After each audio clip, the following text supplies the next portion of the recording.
Hello, welcome to Element of Fire, Spark to Flame, illuminating your path. I'm very excited to have the second book come to final fruition. I have worked with this element for the past couple of years, and as I wrote the book itself, I definitely had my own trials that really allowed me to let go and make room for new things coming into my life. More importantly, I was able to really harvest my lessons, meaning I was able to evolve past a lot of things that helped me move into a new phase of my life. It's very exciting to live something like this as you're writing it, even though I have lived much of it before. Most of my writing is going to come from source or from spirit. I am guided, I write, I learn, and I write. So this isn't about a certain philosophy per se. This really just comes down to this is how I have found my path, and my hope is to share things with you that will inspire you to find yours as well. Some of the things may resonate and some things may not. In the second book, Element of Fire, Spark to Flame, you are going to work through the element of fire. And we are going to really just dive in to chapter 1, starting off with our first video. In chapter 1, we do 4 exercises, so we really take a jump start and really begin to work deeply within the pages right off the bat. So I wanted to spend some time going through this chapter just because it is such a heavy chunk of the book, just jumping right in. Remember that as with any of my work, you're going to read, process, complete the exercises, and of course, celebrate the fruit of your labor. That is important to do, to celebrate the harvest, to celebrate your wins. So as we go into this first book, we are going to, or this first chapter of this second book, we are now going to review some of the things that you've already seen in the book already, plus just add some new insight to it. So first and foremost, before you start this book, you would have wanted to complete book 1, Feather of Truth, working with the element of air. Let your spirit soar. The reason why this is important is because we complete a rite of passage and we do specific work that now evolves us into book 2. Book 2 is actually a lot more work. I expect the students to take it a bit more seriously as the workload doubles. And the time frame in which you complete it, of course, is completely up to you. But as I teach it, it's still the same time frame of work. As far as I teach this in 16 to 20 week courses. And if you can imagine, book 1 took a lot of energy and effort to get through that. Now in book 2, we have twice as many exercises that we do. So there's a lot more hands-on work happening.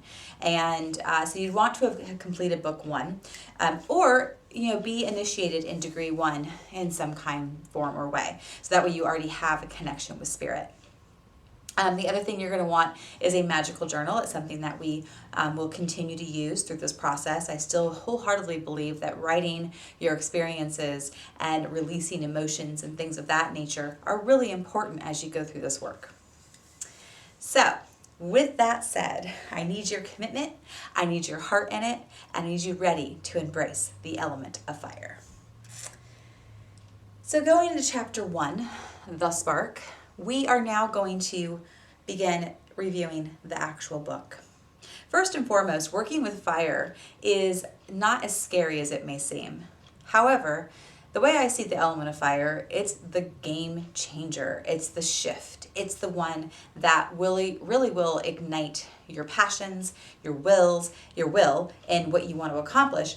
And we start to see manifestation. There's a lot of action involved in fire. So we kind of go from being really in our hearts and our thoughts and our minds and really connecting with spirit in book 1 to now really looking at our outer self here and our outer world so that we can begin to reach out, not just go within, but also go without and be able to help others.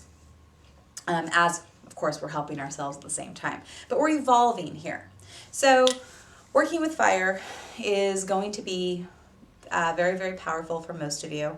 There's a lot of deep work that we end up doing here. So just kind of preparing you for that, making sure you're ready to commit and be devoted to this work.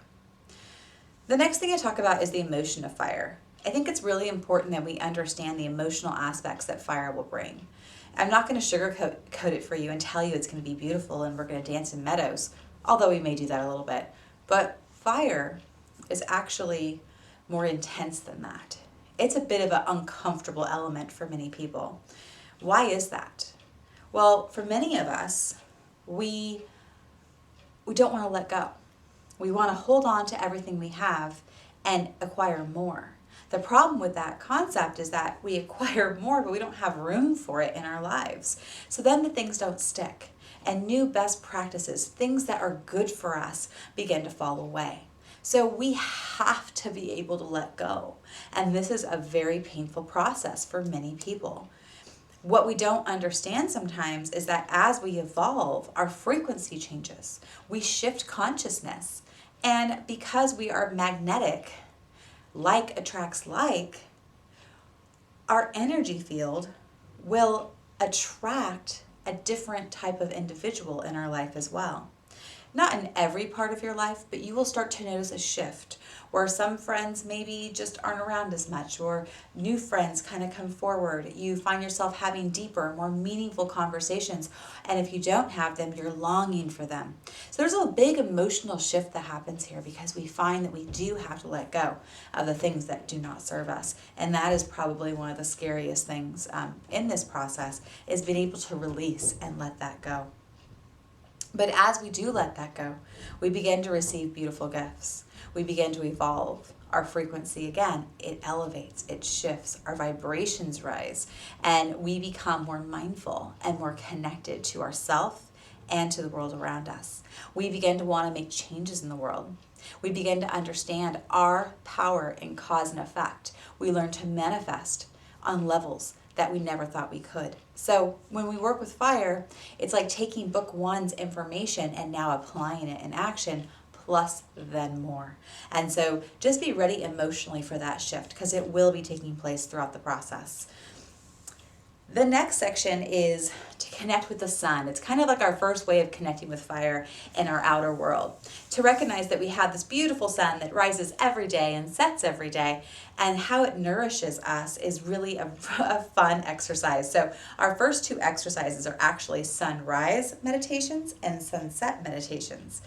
Now, not everyone can immediately get to this exercise right away in the book, because it does take some planning. So I put it here in chapter 1, and if you can get to one of them in your first week or so, that is ideal.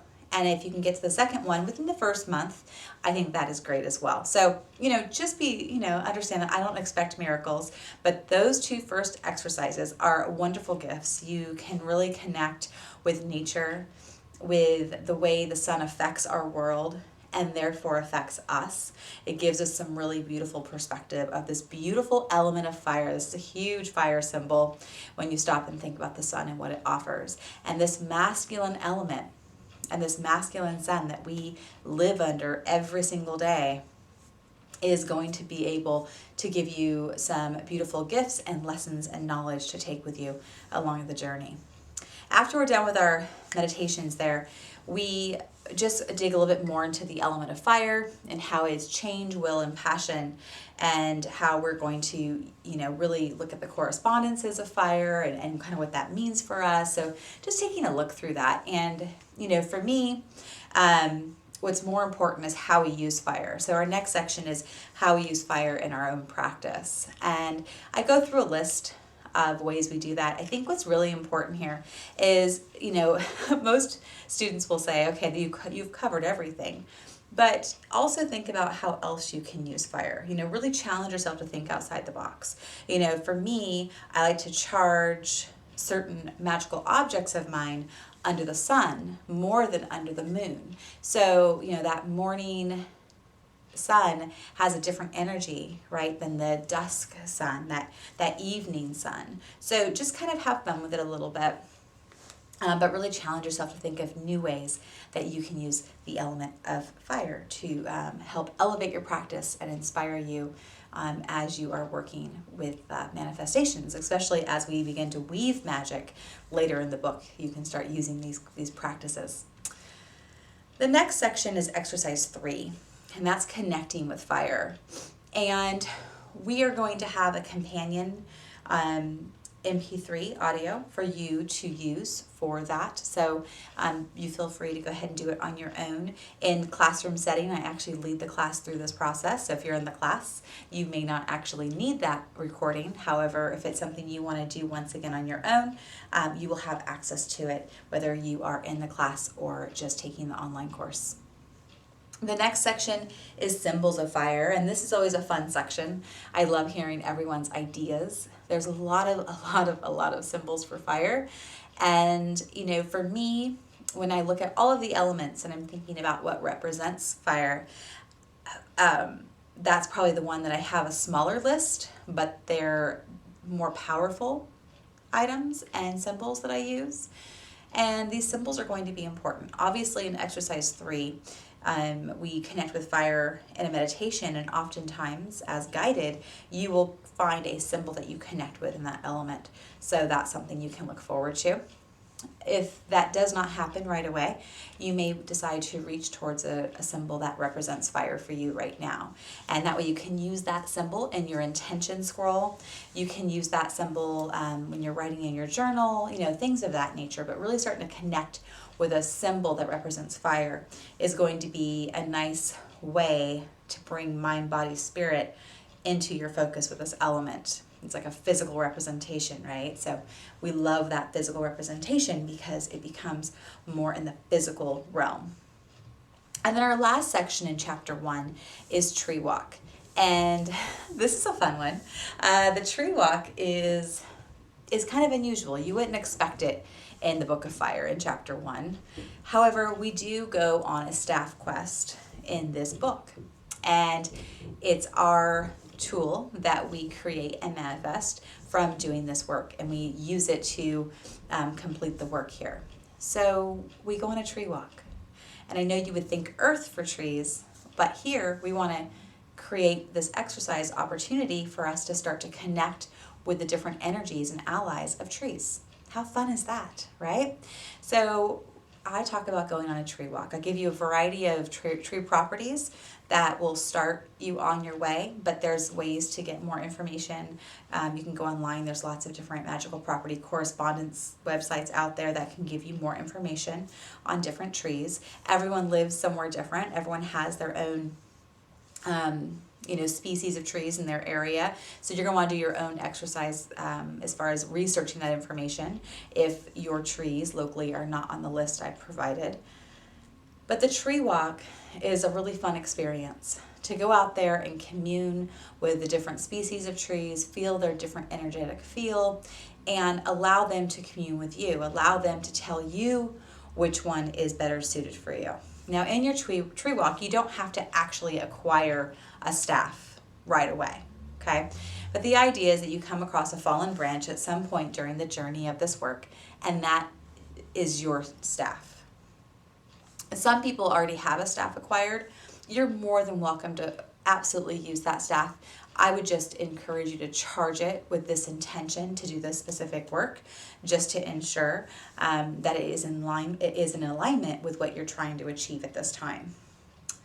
The last thing I want to talk about with the tree walk is when you're out there looking around on the ground, a fallen leaf, a fallen pine cone, an acorn, a fallen branch. These are the things that we're looking to keep as keepsakes. I would not recommend ever pulling from an actual tree. We don't want to injure or do any harm to our environment. So please be respectful. Use your integrity and intuition to guide you. But I recommend at least walking away with one keepsake from the tree walk that you can then put on your altar when we work on creating our altars in future chapters. So that is chapter 1. I hope this was helpful. I hope this kind of got you started. Read through, complete your exercises, and then I will see you in chapter 2. Blessed be.